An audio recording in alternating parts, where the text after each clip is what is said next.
Hey guys, it's PSL here, and I'm here for the 11th part of the F1 Manager Minardi Manager Career mode. And here I am, as you can see, we've announced Mercedes to be our engines for next year. I know I sort of teased at this at the end of the last episode, saying that how it's quite timely how announcing Mercedes engines just before the German Grand Prix, but I mean, what have we got for Mercedes engines? Well, I think it's obvious. I mean, they're just the best engines you can get, really. We've seen what they've done for McLaren this year, and McLaren are right on form and right near the top, you know, battling with Ferrari, really. So we've seen, obviously, it's made Mercedes a very strong team this year, and as such, that's why I've gone for them. Because obviously, with these engines, there'll be more power, there'll be more torque, there'll be more everything. That's just going to improve the car's straight line speed so massively that it's going to give us such a big boost as a team to our pace. It's unbelievable. Now, as you can see, we got the ratings here with expertise 100, resources 100, and overall rating 100. Basically perfect. Because they're the best engines in the game. They're even better than the Ferrari's own engines. I mean, but they are the best engines in the game with a perfect 100, 100, 100 rating. By comparison, if you look at Ford Zetec, I mean, expertise, well, obviously Ford Zetec are the engines we've got at the minute. Expertise only 60, resources 75, and an overall rating of 68. So they're nowhere near as good, and that's, you know, a large part of the performance deficit that we've had this season. Although, as you can see here, annual fee for the engines was about 15.4 million. And as you can see, Mercedes-Benz engines are going to cost 21 million. So that's an increase of just under $6 million a year. And that's why I've been trying to save up money for this season. You know, I've been trying to fill up sponsors, get lots of merchandising deals, etc. Because lots of our personnel contracts for next year are going to be more expensive. And obviously with our engines being so much more expensive than they are at the minute, that's why I've been trying to save up money. But as you can see, with engines that are this good, and have got this much power to them, and they're going to give us this much of a performance boost, I think they're going to do well for us. So also, I think that Mercedes-Benz are pretty much dominant in this era. Also, if you look now at the era, you know, 2014 season that just went in real life, obviously Mercedes engines are dominant. Probably will be dominant in the 2015 season coming up. So yeah, they're dominant then, they're dominant now. They pretty much always have been the best engines when they have been an engine supplier. So yeah, Mercedes engines done McLaren well, hopefully they can do us well. And as you can see, other teams supply none. That's because no other team has arranged to have Mercedes engines for next year. Not even McLaren, because remember McLaren, as you can see down in the description of every video in the playlist if you want, McLaren announced Ford Zetec engines, which isn't good really, because they're the ones we're using. We essentially swapped with McLaren. At the minute, assuming no other team announces that they're going to use Mercedes engines, we will be the only team on the field next year to use Mercedes engines, and the performance advantage that is going to give us is massive. So I'm very excited for that. I think that's the best announcement for our team. It's the one I'm most excited for anyway, Mercedes engines next year. Because we're going to get more engines, we'll get more models. It's going to be brilliant. And obviously Hockenheim, actually, you know what, Hockenheim, not only is it, you know, quite apt, because obviously German engine, German track, obviously with the long straights that this version of Hockenheim has, the good engines would really give us a massive boost down these big straights. But obviously we haven't got these engines till next year. But we've got the Hockenheim track. I said it last episode, I love this track, I think it's brilliant. I mean, the new Hockenheim, not so much, but I just love the high speed, long straight nature of it. I think it's a brilliant track. But anyway, that is in a week's time, I believe. Yeah, in a week's time, yeah, it's literally just after the Austrian Grand Prix we were just at. So, there's only going to be a chance for one lot of news, I think. So we'll see if we have got that news, and if there isn't any news, then I'll cut to... No, wrong one. I'll cut to the practice report around Hockenheim. So I'll see you then. Okay, so hey guys, so we have got some news. It's like I thought, really, we have got some news. So McLaren confirmed Johnny Herbert. So finally, we won't have to look at that picture anymore of Johnny Herbert, because he's finally agreed to contract with a team. to go to McLaren as driver number 2, which is a very interesting deal, to be honest. I think Johnny Herbert has done brilliantly there. I mean, I know McLaren are probably going to go downhill next year with Ford Zetec engines, you know, like I've said, among other things. But still, I think that's a really good deal for Johnny Herbert there. Even if he is only getting paid $3 million, apparently. It's probably because he's going with such a good team, he'll happily take a cut in his salary. And then we just got sponsors here. No, we haven't. We got McLaren confirms Hervè Bodinier as their commercial manager. You see, because I know we saw lots of commercial managers being announced in the last episode. And Ferrari confirmed Les Olsen, and I thought he looked a little bit shady. He's another guy who I think looks trustworthy as commercial manager, although I don't think he's that good. I mean, with his salary only being that much, I mean, Stefano Domenicali's salary is more than 6 times that salary. So I think that shows shows how much better Stefano Domenicali is. But McLaren are already rich, so they don't need much more money, to be honest. Especially if they're cost cutting with getting rid of Hockenheim and Mercedes engines, they really don't need a good commercial manager yet. There's just sponsors that are staying with us, you know, like we saw last episode. And then Sauber might be using Ford Zetec engines. I think we've already had Jordan and McLaren announce Ford Zetec engines.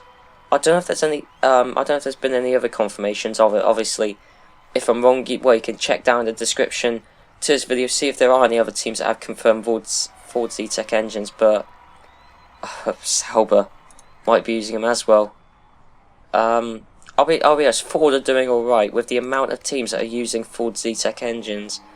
I think Ford are making quite a lot of money out of it, to be honest. But yeah, there wasn't much news there really. But here's something interesting. We got another merchandise proposal thanks to Massimo Cusimano. I think he's stepped up his game now. We've announced that he's leaving us next year. But they're going to be using mugs. Yeah, do we want Minardi branded mugs? I think we do, because it gives us an extra 10,000 per race. Which isn't a lot, but obviously over the course of a season, 160,000, that's alright. It's better than a poke in the eye. To accept that, which now means we have got, where do I find it? Here. We've now got Minardi branded t-shirts and Minardi branded mugs. And hopefully, with Stefano Domenicali coming in, plus also our performance hopefully improving next season, we should get a lot of these full up. I mean, again, I said it, I don't know why you want a Minardi jigsaw puzzle. But I mean, I don't know. Minardi slot racing cars, Minardi models, Minardi earplugs. Why wouldn't you want these Minardi posters? I saw. Where did I see them? I definitely saw. Yeah, go Minardi posters. I'd have a Minardi poster. I don't have one, but I wish I did, to be honest, because I'd get one. So yeah. So again, we're getting an extra $10,000 per race, which now means we're getting $40,000 a race on merchandising.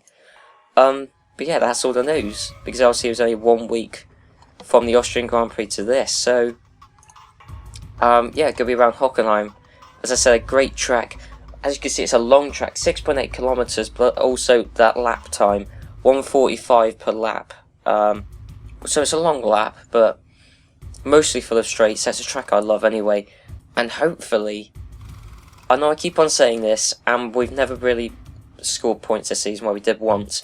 I know I keep on saying hopefully we can do well at this track, but I genuinely think we might. I don't know why. I don't know why. I just have this feeling. I think we might do well. But anyway, I'll cut to the German Grand Prix. Well, the German practice report now. So I'll see you then.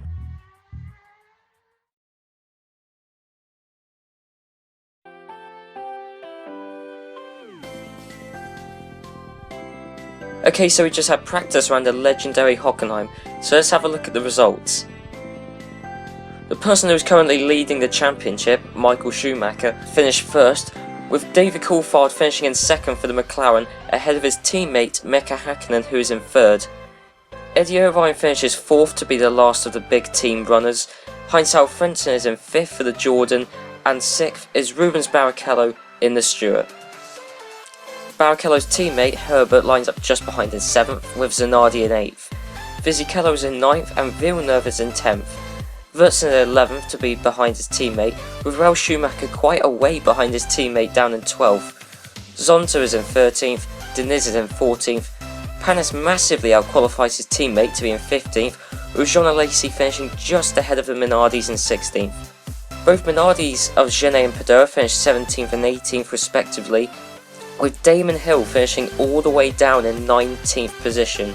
So the future Minardi driver couldn't even beat the Minardis, and is 14 positions off of his teammate. Then near the back we see Pedro Della Rosa and Takaki in 20th and 21st, where in last position we see Jarno Trulli of the Prost, who only set one lap and must have suffered a car failure to only complete an outlap and not actually do a flying lap.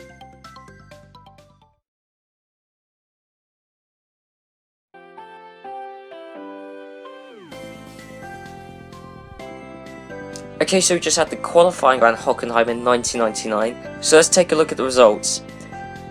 Mika Häkkinen lines up probably where he should be in 1st, with Michael Schumacher separating the two Mercedes-Benz engine cars in 2nd. That means David Coulthard lines up in 3rd, and Eddie Irvine lines up just behind Coulthard to be in 4th, with 5th and 6th being taken up by the Jordans, with Damon Hill in 5th, and Heinz-Harald Frentzen in 6th, with Damon Hill massively improving on his practice results. Rubens Barrichello lines up in 7th, with Giancarlo Fisicella in 8th. Zanardi and Ralf Schumacher line up 9th and 10th for the Williams. Alexander Wirtz is 11th, with Johnny Herbert way down the field in 12th. Jacques Villeneuve is in 13th, with Jean Alesi in 14th. Ricardo Zonta is in 15th, and Marc Genet has a pretty impressive performance for the Minardi, qualifying 16th, and that was after team boss Piers Luton rules told him to risk everything, and again it worked out here as it has done in other races this season. Pedro Diniz then lines up in 17th, with both Prost lining up in 18th and 19th, with Jarno Trulli actually managing to set a lap this time. Luca Badura lines up 20th, and that was after he had a crash on a lap where he was told to risk everything, and it was a weird one because he locked up and he didn't go into the gravel, but for some reason he couldn't start the car again, which we don't personally know why. Takaki lines up 21st, again after he crashed on one of his laps, which is why he's 3.5 seconds a lap off the Minardi's pace.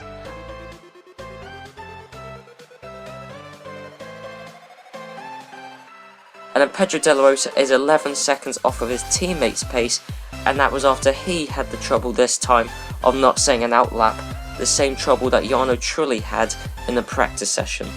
So it's not looking good for the Arrows this race, but can they improve their reliability to set a decent pace in the race? Okay, so hey guys, so that was very interesting qualifying and practice session really. As you can see, we're fitting new parts of the cars, although obviously chassis are quite difficult to make. I'm surprised they even make new chassis as the season goes on, but because of that we have run out of chassis because I used them too frequently, let's put it that way. So because the team hasn't made any more chassis, which I don't blame them for, that means that for the rest of the season, I think we're going to have to use old chassis, which are going to have some wear to them, which I don't know whether that's going to hurt our performance or not. I hope it doesn't, but we'll see. And obviously, Ford Zetec engines, as you can see, overall rating 89 there. Well, for this particular model of engine. And actually, oh my, that's the last. Hang on, that's the last. Oh no, hang on. Oh yeah, of course, we've run out of third model engines a while ago, yeah. And we've got enough to last the season. We've got 19 engines. We've only got this race and then 5 more, I think. Well, 16 races in the season, so we're easily going to last. Obviously, we're going to have a performance downgrade, but I mean, obviously, we're not going to have a performance advantage over Mercedes engines anyway. Although Arrows engines, if you actually look at the stats, they're even worse than Ford Zetec, and by quite a way actually. And they don't make as much of them. I mean, we've got enough engines to last the season, and so will all the other companies. But Arrows are the only team that doesn't make enough engines to last the season. I think I mentioned this before, but I did a career mode with Arrows, and for the last few races of the season, I could only afford to have one car running because I ran out of engines. And Arrows will probably have that problem at some point in the season, so we'll have to see if it happens here. Well, if it starts to happen here, considering De La Rosa couldn't set an outlap this race, could be an engine failure, you never know, I hope so. And then we got the race strategy here, where he's suggesting a 2-stop strategy, because obviously there's massive fuel usage a lap. Like, I don't think they could do a 1-stop, I don't think the tank could hold enough fuel. But obviously Genet, got to fit him with, obviously he's got to put in a lap later than Dudot. And I think that's everything, so let's head on to the race. And something I want to mention actually, I should have mentioned this before I started the race, to be honest. Actually, I'll mention, hang on, I'll watch down to the first corner and then I'll point it out. But obviously Genet starting in 15th there. Brilliant result for us. Hopefully he won't lose those positions on the way down to the first corner. And I think he's gained some thanks to a log jam. It's impossible to tell. He's got past the Williams there. Look, there you go, right, you just saw it there. Union Jacks in the grandstand. You'll see it here again. Why are there Union Jacks in the grandstand? This is a German track. Why are there lots of Union Jacks? It's a really weird one because it's a German track. Obviously Schumacher was big at the time, or we could look at Mercedes engines were big at the time. I mean, it's a weird one, but as you can see, look at the run down to the first corner. This is why I love Hockenheim. Because look at this tight racing. I mean, I know it's not quite like this in real life. What's that McLaren that's stuck all the way down there? Okay, right, let's start talking about how good the track is. And I just saw McLaren way down the field. Let's see if I can get to them. Oh, Prost of the PlayStation sponsor, that's what I want. Actually, the other two things I want to talk about are sponsor related, but I'll get to them in a sec. Where is that McLaren who's way down the field? Is it Coulthard or Hakkinen? No, Hakkinen's in first, it says. So it's, oh, damn it. So it's Coulthard. Let's have a look. He's behind the Prost. He's quite far down the, I don't know. Back on director mode, has anything interesting happened? Look at that massive stream of cars there. See, this is what I like about Hockenheim, because you had good, overtakes that one, that were based on straight line speed, which you don't normally get around tracks. Obviously, I suppose Shanghai, you get it. I suppose in Monza, obviously, you get it, because that's a very high speed track. But yeah, you don't normally get overtakes down straights, although we have just got past an Arrows there. So, one Arrows got past the other, and then we, also using our more powerful Ford Zetec engines than the Arrows engines, we were able to get past the Arrows. And then look at my overtakes that were just in this one straight. Jarno Trulli, obviously I don't want him to overtake people, because obviously he's a Prost driver, and, it's a bit frightening, him getting past people. And Genet, he slipped down the field. I suppose he would do, but how did an Arrows get past him? We'll never know. David Coulthard, he is...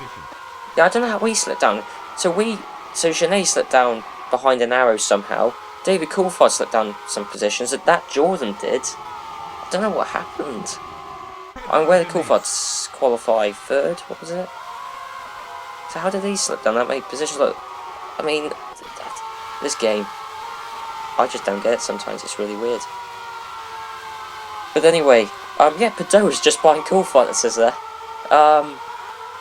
Was it Dudot? No, hang on, Genet qualified ahead of Dudot, but now Dudot's ahead of Genet. Don't know, but hopefully Coulthard can get past that Prost, because obviously we don't want Prost scoring points, but he will do anyway. And that's the end of the first lap. And I'll just pause the race 2 secs. So I said there were some things I wanted to mention, one of which was the Union Jacks in the grandstand, which I think is weird. And the other two are sponsor related. Obviously, we saw Prost of the PlayStation sponsor. That's not one of them. One is look, I'll show a screenshot now. How stupid does the Ferrari look with its FedEx sponsor on the side? I'm pretty certain they had FedEx in the last race rather, but it looks so stupid. I mean, it's good to see obviously sponsor changes between teams, but this just looks ridiculous. And the second one, this is the best one. I think it must have come up in the news, but I don't think I read it. This is the funniest thing. You know, Benetton, and the Benetton racing team was sponsored by Benetton Sports Systems. And Benetton Sports Systems weren't too happy with Benetton. So Benetton Sports Systems stopped sponsoring Benetton and are now sponsoring Williams. As you can see, oh look, I'll show you a screenshot now of the Williams, and it's got the Benetton Sports System sponsor on it, and I'm just like, you what? That would never happen in real life, but I just think it's great. This game is hilarious. How can Benetton Sports Systems not sponsor Benetton? Unbelievable. I think it's brilliant. But anyway, let's actually resume the race. So I'm sure not everyone wanted to hear that. But where's Panis? You see, Panis is actually doing well, which is a worry. But Coulthard still hasn't got past Panis. Come on, Coulthard. You've got a Mercedes-Benz engine. I was just saying about how dominant it was and how good a straight line speed it's got. I need to put on accelerated time, not real time. There you go, Coulthard's got past. And Padoa's got past Panis. And thinking about this track is very heavily reliant on engines, and Ford Zetec were able to outpower Peugeot. No, they weren't. I've just seen Panis had a driver error, but that's good. We don't want Prost to score points. Where is Trulli? He is just behind us. Okay, if he stays behind us, that's fine. So until we outscore Arrows, I'm more concerned about Prost, because obviously, I said it before, if you look at the Constructors' Championship, and how come Takaki's already 2 laps behind his teammate? Look. He's on lap 10, I think he's on 12. And Jarno Trulli's had a suspension failure, yes. That means it's impossible for us to go down in the Constructors this race. Because obviously, if Prost can't score any points, which means we might, and then Zonta's had a driver error. Eddie Irvine, I feel sorry for him to be honest, but he's had an engine failure there. And obviously Ferrari's a very strong engine, second most powerful on the grid, and they've had an engine failure, which I'd be worried if I was Schumacher, to be honest, but there you go. Jean Lacey's had driver error, and look, we're getting near the points. I mean, we're not that close, but we're getting there. And what's that? Ralf Schumacher, yes, and well, not yes, I mean, obviously, but that's another race that Schumacher hasn't finished. And Coulthard's had an electronics failure as well. Oh my word, this is getting interesting. And now Arrows have had an engine failure, yes. Good, I want Arrows, because you should be able to see it come the end of the season. Arrows where they physically can't qualify or start a race, because they don't have any engines and they just crash at the first corner of every race, and it's brilliant. But now we've had driver errors, Damon Hill, Fisicella, engine failure from the Ford Cosworth engine at Stewart. Hopefully, because it's a Ford Cosworth, hopefully it won't affect Ford Zetec engines. And we didn't come in the points just. We finished just outside the points, which is unfortunate, but Prost didn't score any points, and neither did the Arrows. Which, Arrows aren't really our rivals anymore. I mean, not until Prost outscores us, they're not, really. But, I mean, Takaki, he's a terrible driver. I mean, I've spoken to people on Twitter about it, and how he's terrible. But 10 laps behind a Sauber. How can Takaki be going to Williams when he's 10 laps behind a Sauber, unless that's reflective of Arrow's pace, which is impossible to tell since De La Rosa retired. But how can you feasibly run a racing team where you're... I mean, that wouldn't get past the 107% rule. I don't know, this game's not realistic, I know that. But... How can Williams sign Takaki when he's that bad, or how can the Arrows be on the field when they're that bad? But anyway, oh well, I don't know. But anyway, races finished. Hakkinen from Schumacher, from Barrichello, from Frentzen, Wirtz did alright actually for the Benetton, and then Zanardi in 6th. So Benetton actually beat Williams. Oh, that's good, and obviously the whole sponsor thing I was talking about. So why did Benetton Sports Systems leave Benetton when Benetton outscored Williams this race? I don't know, you tell me. I think it's hilarious. I genuinely think it's brilliant. So yeah, McLaren win at Germany. Obviously that could improve on Dennis's manager rating. Let's have a quick look at that. But we got race reports, nothing interesting there. Oh wow, McLaren have the most advanced everything apart from electronics. Although I don't know which electronics they use. I don't know whether they do use Magneti Marelli electronics, but I'm pretty certain didn't Coulthard retire with an electronics failure. I don't know, but I mean, if they use Magneti Marelli's, then they have the most advanced everything. Yeah, I mean, that says a lot about McLaren's dominance. Obviously, it's going to go downhill next year with them using Ford Zetec engines, and they're losing Neil Oatley because he's coming to us. So, wow, McLaren dominance. I mean, I suppose McLaren were fairly dominant in the 99 season, to a point. And sponsorship revenue, obviously 40 grand merchandise revenue from the mugs. There you go, mugs. So next race is around the Hungaroring. In 2 weeks' time, there you go. We're back to 2-week gaps between the race, not 1 week gap. Although I did like actually the 1 week gap. Didn't have a lot of news, and it's probably a short episode. Unless I ramble on, which I'm going to for a tiny bit, because Hakkinen is ahead of Schumacher in the Drivers' Championship, like he should be, to be honest. And Coulthard and Irvine are still level on points. That's because they both retired this race, that's why. So yeah, there you go. And then Constructors' Championship, McLaren are now just ahead of Ferrari, with Stewart still being the best of the rest. And look at the Minardi, us hanging in there with one desperate point. To be just ahead of Prost. Now manager rating. Where is Ron Dennis? Yeah, look, Ron Dennis, there you go. I mean, we just saw the report. He's got the most advanced everything. And now he's leading the Constructor and Drivers' Championship. And obviously, when Jean Todt was leading the Constructors and Drivers for Ferrari, he was rated by far the best manager. And now Ron Dennis, now he's got the most advanced car and leading the Drivers and Constructors.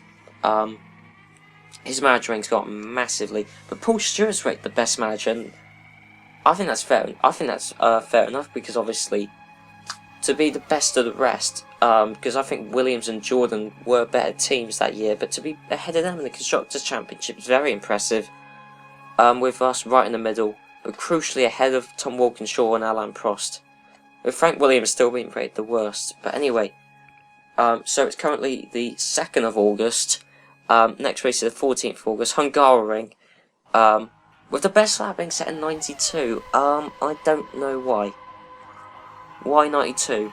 Because I know they ran it in between 92 to 99. I'm pretty certain Hungaroring has the longest uninterrupted period of being on the F1 calendar, apart from, is it Monza and Monte Carlo?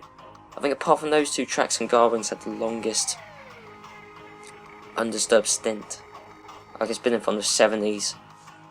Right the way till modern day, and it hasn't taken a year off the calendar, which is surprising considering how mediocre it is. But anyway, interesting track. Apparently the lap record's set in 92, which I don't know why. That could be down to traction control, actually. 92, because they had traction control that year, did they? Yeah, wasn't that the year that traction control was introduced, and then they banned it? Yeah, I think that's why the lap record was on 92. But anyway, so that's the Hungaroring. Hopefully we can score some points there, or, because I keep on saying that, hopefully the Prost won't score any points there to keep us 10th in the Constructors.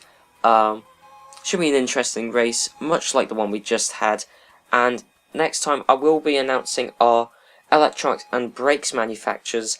And then that's it. We've announced everything. Then we've announced all our personnel and all our suppliers. So next episode we will have announced every single thing.